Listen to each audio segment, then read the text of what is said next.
दोस्तों, आम लोगों के जहन में एक सवाल बार बार आ रहा है कि मानसून की एंट्री से पहले ही देश भर में अचानक मौसम की उथल पुथल क्यों हुई है। मानसून के आगमन से पहले जबरदस्त आंधी, तूफान, बारिश, हीट वेव, ओलावृष्टि और वज्रपात जैसी घटनाएं क्यों हो रही है। आज हम इस वीडियो में इसी विषय पर बात करेंगे। उससे पहले आप हमारे यूट्यूब चैनल आरजे वेदर से अगर पहली बार जुड़े हैं तो हमारे यूट्यूब चैनल आरजे वेदर को सब्सक्राइब, लाइक और शेयर अवश्य करें। साथ ही कमेंट बॉक्स में ये ज़रूर बताएं कि इस समय ये वीडियो आप कहाँ से देख रहे हैं और वहाँ पर इस समय मौसम कैसा है। वीडियो के अंत तक बने रहें और चलिए अब हम शुरू करते हैं। मानसून जल्दी ही केरल में दस्तक देने वाला है। इससे पहले ही दिल्ली, एनसीआर समेत ज़्यादातर हिस्सों में मौसम ने ज़बरदस्त करवट ली है। लेकिन ऐसा हुआ क्यों? भारत में मई के महीने में आमतौर पर भीषण गर्मी देखने को मिलती है। इस बार अचानक बदले मौसम ने लोगों को ज़बरदस्त रूप से चौंका दिया है।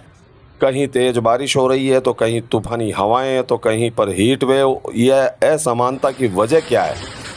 एक बड़ा सिग्नल भारतीय मौसम विज्ञान विभाग आईएमडी की तरफ से मिला है, जो चेतावनियों में छिपा है।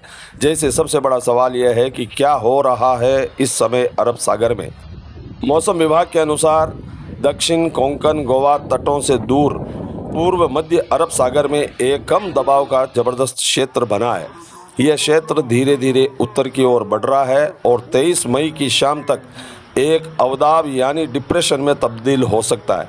यह डिप्रेशन अरब सागर के ऊपर हवा की चाल और समुद्री स्थितियों को जबरदस्त रूप से प्रभावित कर रहा है, जिससे तटीय इलाकों में भारी वर्षा और आंधी जैसे हालात बन रहे हैं। इस कारण पश्चिमी तट पर बारिश का दौर है। अगले 6-7 दिनों तक पश्चिमी तटियों जैसे राज्यों जैसे गुजरात, कोंकण और गोवा, कर्नाटक, केरल में भारी से बहुत भारी बारिश होने की संभावना है। कोंकण और गोवा में 22 से 24 मई तक और तटीय कर्नाटक में 24 मई को अत्यंत भारी बारिश हो सकती है। इससे बाढ़ जैसे हालात, भूस्खलन और बिजली गिरने जैसी घटनाएं भी घटित हो सकती है। आईएमडी के अनुसार केरल में 2 से 3 दिनों के बीच मानसून के आगमन के लिए परिस्थितियां अनुकूल हो सकती है, यानी मानसून इस साल समय से पहले ही दस्तक दे रहा है, जो खेती के लिहाज से काफ़ी राहत की खबर है। इधर उत्तर पश्चिम भारत में उल्टा हाल है। यहाँ हीट वेव का जबरदस्त हमला हो रहा है। राजस्थान में 22 से 26 मई के बीच भीषण हीट वेव को लेकर चेतावनी जारी कर दी गई है। पंजाब, हरियाणा, चंडीगढ़ और पूर्वी राजस्थान में भी 22 से 23 मई को गर्म हवाएं और लोगों को जबरदस्त रूप से परेशान कर सकती है। कुछ इलाकों में वार्म नाइट यानी रात में भी पारा सामान्य से ज़्यादा रहने की प्रबल संभावना व्यक्त कर दी गई है। इधर दक्षिण भारत में तेज हवाएं और गरज चमक के साथ बारिश की चेतावनी जारी हुई है। केरल और कर्नाटक में 22 से 28 मई के बीच गरज चमक और तेज हवाओं के साथ हल्की से मध्यम बारिश की संभावना है। तो तमिलनाडु, आंध्र प्रदेश, तेलंगाना और पुडुचेरी में भी तेज हवाओं लगभग 50 से 60 किलोमीटर प्रति घंटे की रफ्तार से बारिश हो सकती है और हवाएं चल सकती है। 24 मई को कर्नाटक के कुछ हिस्सों में अत्यंत भारी बारिश का पूर्वानुमान जताया गया है। कर्नाटक वैसे भी जबरदस्त बारिश से जूझ रहा है। मध्य प्रदेश, विदर्भ, ओडिशा, बिहार और झारखंड में 23 से 26 मई के बीच गरज चमक और आंधी के साथ जबरदस्त बारिश हो सकती है।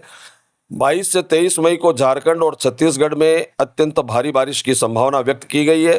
पूर्वी भारत में तेज तूफानी हवाएं चल सकती है, विशेषकर पश्चिम बंगाल, सिक्किम, अंडमान निकोबार द्वीप समूह में।